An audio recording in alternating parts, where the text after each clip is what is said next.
नमस्कार दोस्तों, मैं आपका अंकित चौहान एक बार फिर स्वागत करता हूं अपने YouTube चैनल ग्रामीण हेल्प अंकित चौहान में। उम्मीद है दोस्तों आप सभी लोग अच्छे होंगे।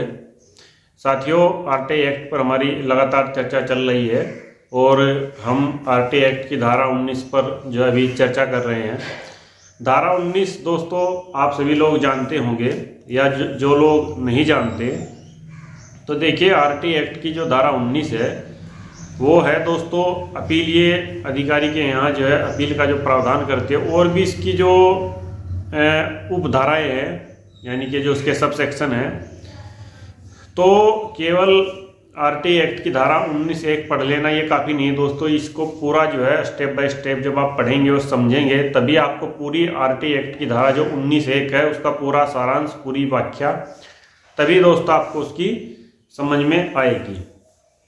तो मैंने दोस्तों इस संबंध में कई वीडियो बनाए हैं, जो ये आपकी आरटीआई एक्ट की धारा जो 19(1) है, तो इससे संबंधित हमारे चैनल पर कई वीडियो है वो अपलोड हुए हैं, आप लोग उसमें देख सकते हैं चैनल पर जाकर। और दोस्तों जो आरटीआई एक्ट की धारा 19 है, इसी में दोस्तों एक सब सेक्शन है कि आप जो है आयोग से अपने वाद खर्च का जो है मांग भी कर सकते हैं। जो आप सूचना लेने के दौरान आप जो अनावश्यक रूप से परेशान हुए हैं, आपका जो पैसा खर्च हुआ है, तो उसमें आप अपनी वाद खर्च की मांग भी कर सकते हैं दोस्तों। वो वीडियो मैंने बनाया हुआ है, आप लोग उस पर हमारे चैनल पर जाकर उसको देख सकते हैं। आज दोस्तों मैं आपको कुछ अन्य बातें बताना चाहता हूँ। देखिए दोस्तों, जो भी हमारे मित्र उत्तर प्रदेश से, हमारे ऐसे मित्र भाई है जो उत्तर प्रदेश सूचना आयोग में जो अपनी किसी भी समस्या के लिए कोई आरटीआई फाइल करते हैं या फाइल करना चाहते हैं, तो कई दोस्तों व्यक्ति ऐसे होते हैं जो खुद से आरटीआई फाइल करने में उन्हें डर लगता है, यानी कि अपने नाम से उन्हें आरटीआई दायर करने में डर लगता है। तो ऐसे लोगों पर दोस्तों, ऐसे लोगों के लिए मैं कहना चाहता हूँ वो हमारे इस यूट्यूब चैनल के साथ जुड़ सकते हैं। और मेरा व्हाट्सअप नंबर है, उस पर आप जो है अपनी बात को लिखकर भेजिए। तो अगर आप चाहते हैं दोस्तों तो आरटीआई हम हमारी जो लीगल टीम है वो अपने नाम से आरटीआई डालेगी और आपको जो भी सूचनाएं चाहिए वो आपको बतानी होगी और सारी सूचनाएं हम आपको दिलवाएंगे। तो दोस्तों ये काफ़ी सारे लोगों की इस तरह की समस्या है कि हम अपने नाम से जो है सूचना नहीं मांग सकते हैं। तो खैर दोस्तों, ये सबका अपना अलग अलग मानना है, लेकिन दोस्तों अगर हम अपने नाम से कोई भी सूचना मांगते हैं और आपकी पूरा केस हम जो है लखनऊ तक वो हम ही हैंडल करेंगे, हम ही लड़ेंगे, तो उसकी एक छोटी सी फीस होगी, उसको ज़्यादा बड़ी फीस नहीं है। तो ये दोस्तों आप हमसे संपर्क कर सकते हैं यदि आप उसमें जो है हमें अपना केस देना चाहते हो। नंबर 2 दोस्तों, जो भाई आयोग से, उत्तर प्रदेश सूचना आयोग में दोस्तों जो भी आपके वाद का निस्तारण होता है या फिर आपके वाद नंबर क्या आदेश हुआ है उस आदेश की आपको प्रमाणित कॉपी चाहिए। तो दिक्कत ये रहती है दोस्तों, उत्तर प्रदेश सूचना आयोग से जब भी हमारे केस में कोई निर्णय हो जाता है तो उसकी निर्णय कॉपी डाक के द्वारा प्राप्त नहीं होती, वो खुद ही आपको निकलवानी पड़ती है। तो जो लोग दूर दराज के हैं दोस्तों उनको काफ़ी दिक्कत आती है। तो वो इस तरह की कॉपी भी दोस्तों यदि निकलवानी हो तो आप हमें बता सकते हैं, उसको यहीं बैठे दोस्तों आपको निकलवा देंगे, आपकी प्रमाणित कॉपी आपको मिल जाएगी। तो दोस्तों इस तरह से हमारा जो है आप लोगों के साथ सहयोग पूरा है, हमारी जो लीगल टीम है वो इस पर पूरा विचार करेगी और आपकी अच्छे से अच्छे दोस्तों जितनी भी मदद हो सके वो करी जाएगी।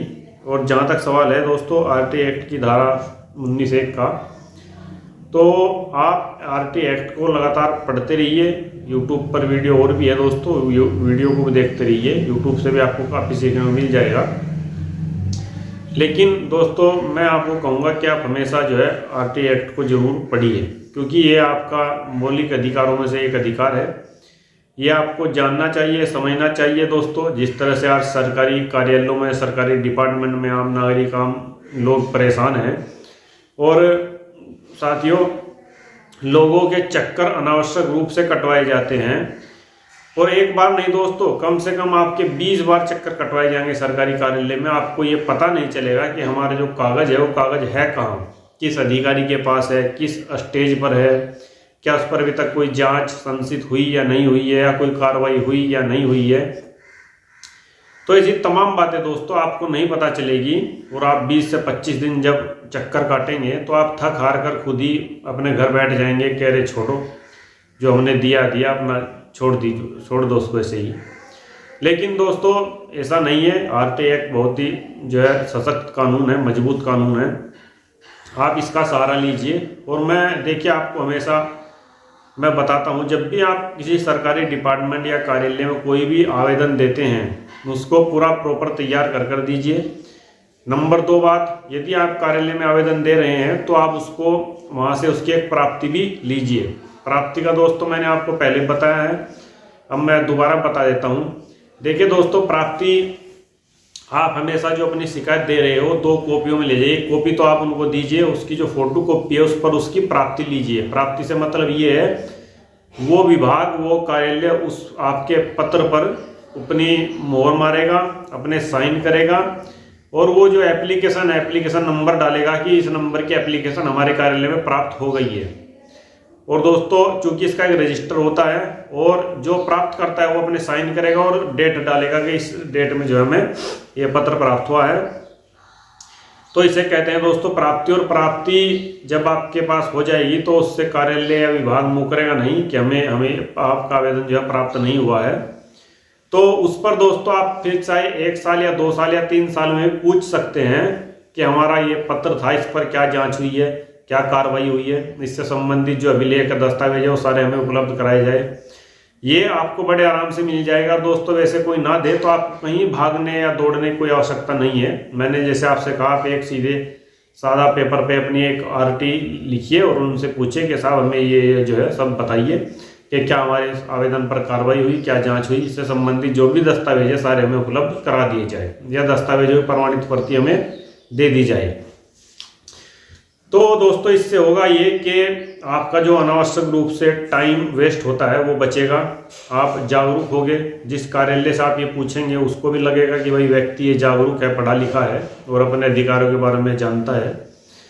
तो इसलिए दोस्तों मैंने आपसे हमेशा कहा है कि आप जो है प्राप्ति जरूर लीजिए किसी भी डिपार्टमेंट या किसी भी कार्यालय से। और आप ये सोचें कि हम बिना प्राप्ति के ये आवेदन हमने दे दिया है और आप फिर उस पर आरटी मांगे, तो आप ये लिख कर रख लीजिए दोस्तों, आपको जवाब यही मिलेगा कि आपका कोई पत्र हमें प्राप्त नहीं हुआ है। क्योंकि दोस्तों डिपार्टमेंट और सरकारी कार्यालय के लिए लिखना कोई बड़ी बात नहीं है। जब उन्होंने आपके पास कोई एविडेंस या कोई सबूत नहीं है तो आराम से लिख देंगे कि आपका पत्र जो है हमारे पास नहीं है। ये स्थिति दोस्तों काफ़ी बुरी है, आप सभी जानते होंगे। आजकल तो सोशल मीडिया का ज़माना है, ये कोई नई बात तो है नहीं। नंबर 2 दोस्तों, यदि कोई भी सरकारी कार्यालय आपको जो है प्राप्ति देने से मना कर दे तो दोस्तों आप हमेशा उसे रजिस्टर्ड डाक से भेज सकते हैं। रजिस्टर्ड डाक से आप उसको भेजकर उसकी एक स्लिप अपने पास रख लीजिए। और दोस्तों ऑनलाइन जो है डाक विभाग की वेबसाइट पे से भी ट्रैकिंग नंबर डालकर वहाँ से भी वो प्रिंट आउट उसका निकाल कर रख लीजिए, ताकि आपके पास 2 एविडेंस रहे कि हमने अपनी डाक किसी डिपार्टमेंट में भेजी है, इस तारीख को वहाँ पर जो है प्राप्त हुई है, इस समय प्राप्त हुई है। ठीक है दोस्तों, वो सारा ऑनलाइन जो है डिटेल में आ जाता है। तो ये जब आप 2 एविडेंस अपने पास रखेंगे तो दोस्तों आपका पक्ष मजबूत रहेगा, आपको अनावश्यक रूप से दौड़ भाग नहीं करनी पड़ेगी कि आप यहाँ दौड़ रहे हैं या वहाँ दौड़ रहे हैं। तो दोस्तों इसीलिए जब आप ये करते हो तो आपको फिर अपने आवेदन की जानकारी लेने में कि हमारे आवेदन पर क्या कार्रवाई हुई है या नहीं हुई है, तो उसमें कोई दिक्कत या परेशानी नहीं आएगी। आप उस पर बड़े आराम से दोस्तों एक आरटीआई फाइल करके पूछ सकते हैं कि हमारे आवेदन पर क्या कार्रवाई हुई है या फिर क्या कार्रवाई नहीं हुई है।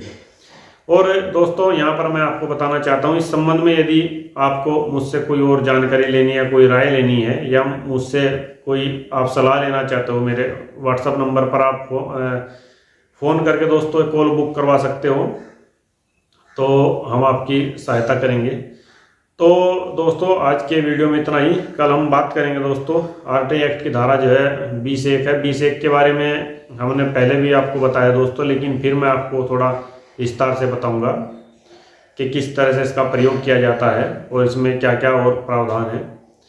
तो उम्मीद है दोस्तों वीडियो में दी गई जानकारी आपको अच्छी लगी होगी, और आप हमारे वीडियो यदि आपको अच्छे लगते हैं तो वीडियो को हमारे आप शेयर कीजिए और हमारे चैनल ग्रामीण हेल्प अंकित चौहान को जिन लोगों ने सब्सक्राइब नहीं किया है दोस्तों, तो वो लोग कृपया सब्सक्राइब कर लीजिए। फिर मिलते हैं दोस्तों किसी दूसरी वीडियो में, तब तक के लिए सादर नमस्कार।